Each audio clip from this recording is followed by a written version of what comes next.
He's Ross Tucker. He's busier than you are.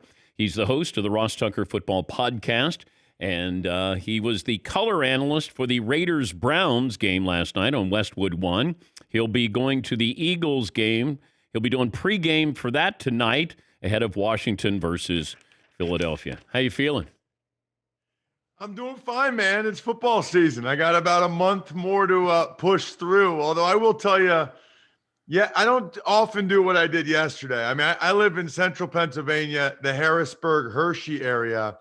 I drove out to Cleveland in the morning, listened to you guys the whole way. The McLovin's friend that came up to you during taps had me rolling. But I listened to you the whole way out, 5 hours, got to the hotel, worked out, showered, did the game, and then just drove home. Got home at like 2 a.m. last night. I didn't feel like staying over. I had too much stuff to do.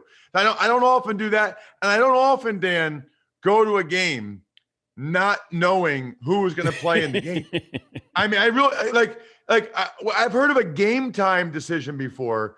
We're now we're in the era of a lab time decision. Like, I was waiting to hear back from the lab to see who would be the starting quarterback for the Cleveland Browns 3 hours before the game. Do you think players just don't want to be tested anymore? Like, let's just go. Let's just, we're in the home stretch, and who cares if somebody tests positive or got flu-like symptoms or they're asymptomatic? Does the NFL care? Well, I think there are some players that do, and those players had been previously pushing for daily testing. I think the majority of the players at this point are like, you know what? I'm vaccinated. Maybe I'm boosted. Maybe I'm not. 80% of the guys that are testing positive now are asymptomatic. Like, we got to play these games. Yeah. Because, Dan, it's kind of crazy, right?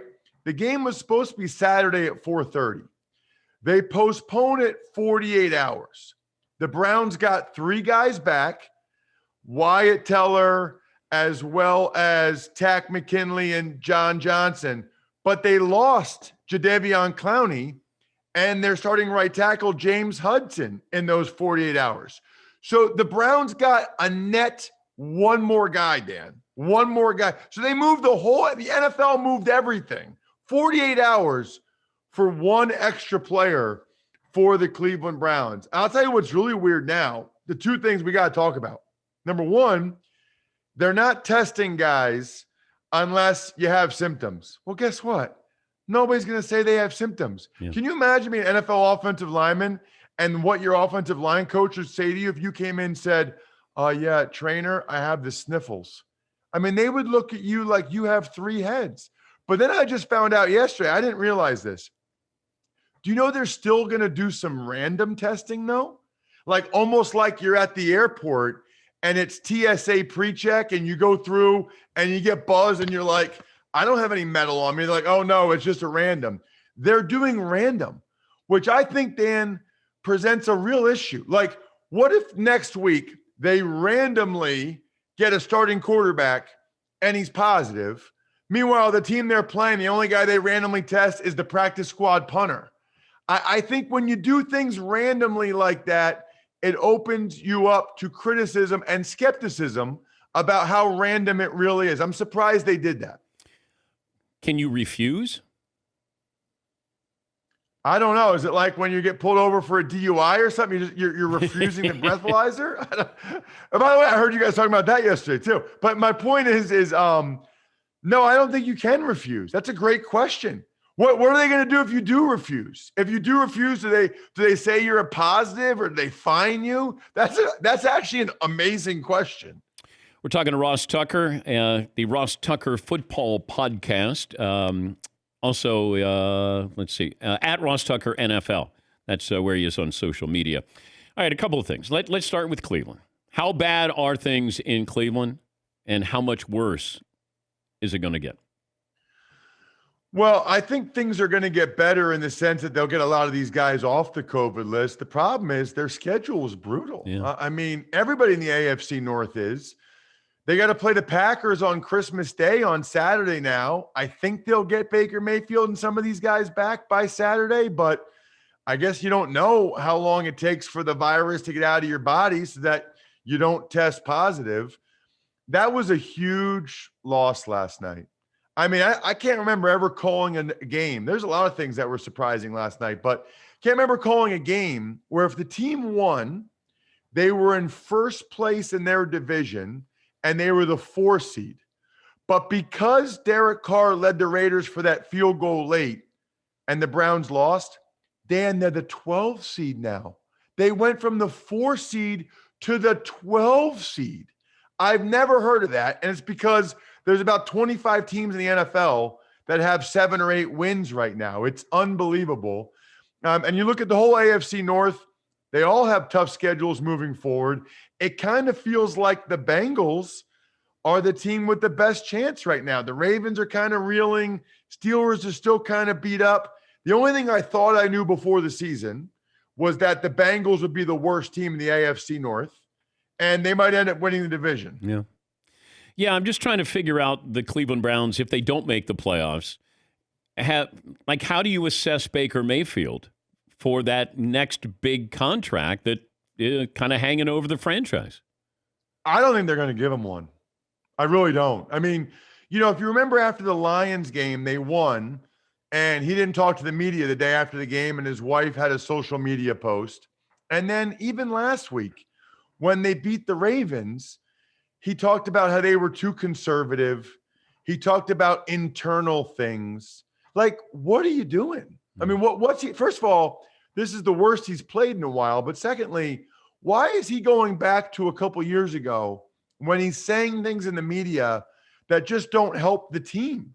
Internal things, calling out the coaching staff when being too conservative. My read on it is I think that the contract thing's bothering him. I think that he's seen what happened with Josh Allen. I think he probably has a feeling that maybe the organization doesn't love him. And that's got to be hard. I mean, he's always had the chip on his shoulder. He walks on at Texas Tech. They don't love him. He leaves. He goes to Oklahoma. It's got to be tough to be the number 1 overall pick. A year ago, he's the toast of the town, and the Browns are. And I think on some level, part of this buildup is because he's getting nervous that they're not going to make him the guy. They're not going to give him the long-term deal. Yeah, I just wonder what the Browns, how they assess this. And I was surprised when he talked about something internal, and it felt like there was a disconnect with him and Kevin Stefanski, the head coach. It feels like Baker's involved in all of these controversies. It's Odell Beckham, it's play calling, wanting to play. I decide if I'm going to play or not. And there's a little too much there for me and not enough production that I can put up with this if you give me that. And right now, that's a balancing act that I don't like. Well, and to add on to that, okay, they won both of those games. To me, Dan, as a former player, I'm an offensive lineman. Why is he creating drama after wins? I mean, we should be happy. We won the game. And yet against the Lions, they didn't score very many points. They didn't talk to the media. And against the Ravens, they let the Ravens come back. They had to, so he says internal things. These are wins. Why that's the part of it that probably bothers me the most. I was wondering about the job openings. You got the Raiders will be open, the Bears are open, the Jags are open. If I gave you all 3 to choose from, door number 1, 2, or 3? I think I might go Raiders 1, and that will surprise people. I took the Raiders too. I think Derek Carr is a top 10 quarterback in the NFL. I mean, I was impressed by him again last night. They dropped a bunch of passes. His O-line's not great. They typically can't run the ball a lick. He's been under pressure forever. I think he's, the 8th, 9th, 10th best quarterback in the NFL. I'm gonna go with that, right? I mean, I think you could say the Jaguars' entry point is better because anything after Urban Meyer will be a positive. They'll be patient with you. You have Trevor Lawrence, but I'm not sure that Trevor Lawrence is going to be a top 10 quarterback. I already know that Derek Carr is, and they were rolling this year till they had the Gruden drama, the Henry Ruggs accident. getting rid of Arnett. They just had a lot of drama this year. I feel like you get a good coach in there, you stop the drama. I think the Raiders could be a playoff team next year. I mean, they could be a playoff team this year still. Chris Collinsworth brought something up on Sunday night, and it's that dirty secret that if you ask players, would you rather get hit low or get hit in the head? Most players would probably say, hit me in the head. I can I can be out for a game, as opposed to I can be out for the season. Like Chris Godwin, if I ask him today, hey, would you rather get hit low or get hit high? He's going to say, I'll take the concussion here. The NFL doesn't want to hear this or doesn't want us to hear this, but players feel this way. Like, okay, I got a concussion. If I get a torn ACL, I'm done. Where do you stand on this? If I took you back to when you're 26 years of age and I said, hey, they can hit you low or they're going to hit you up high? Well, a couple things. First of all, it doesn't have to be an either or proposition, right? I mean, you can hit a guy high, but not be in the head. The target should be above the knee to the shoulder. I mean, knee to shoulder should be a pretty big target range. Number one. But Ross, let's be fair. This is like the strike zone in baseball, where they go, oh, it's from the knees to the armpits. It's not. It's far smaller than that. And these defensive players, if you're playing it and it moves so fast, I may accidentally hit you and get fined or suspended. I hit you in the helmet. I can get tossed from the game.